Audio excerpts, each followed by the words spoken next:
එක 100 කෙනෙක් පේරගෙඩි විකුණගෙන එන විට පේරගෙඩි 3ක් බිමට වැටෙනවා.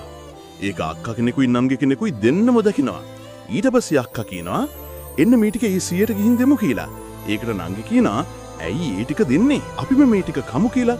දෙන්නම ඊ ටික කහලා සතුටින් නැවිදගෙන එනකොට අර පේර පිකුරන 100ට එයාගේ මුදලාලි හොඳටම බනිනවා. අයි මිනිහාද බිස්නස් නා කියන්නේ මං තමුසට දෙනකොට පේර කිලෝ 10ක් තිබුණා. දැන් කිරලා බලනකොට කිලෝ 9යි තියෙන්නේ. තමුස එන ගමන් කැවද නැත්තම් කිලෝ එකමයි හොරකම් කරාද? මීට පස්සේ තමුස මෙහෙ වඩට එන්න ඕනේ නැහැ කියනකොට අර අක්කයි නංගි මේක දෙකඩනවා.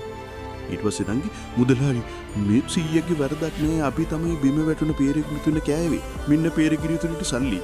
අක්කා නංගිව බලලා ඇයි නංගි වෙරෙද්ද පිළිගත්තේ? කවුරුත් දැක්කෙත් නෑනේ අපි පේර ඇවුලුදු එක කියා අහනවා.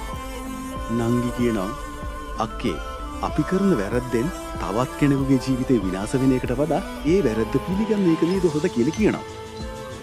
යාළුවනේ අපේ කුඩා වරදක් වුවත් ඒ නිසා අහිංසක කෙනෙකුගේ ජීවිතය විනාශ වීමට හෝ අපහසුතාවට පොත්වීමට ඉඩ නොදී ඒ පිළිගැනීමේ අවංකකම සහ වගකීම කොතරම් වටිනා වගේ කියා එයම්මනාව පෙන්වා දුන්නා.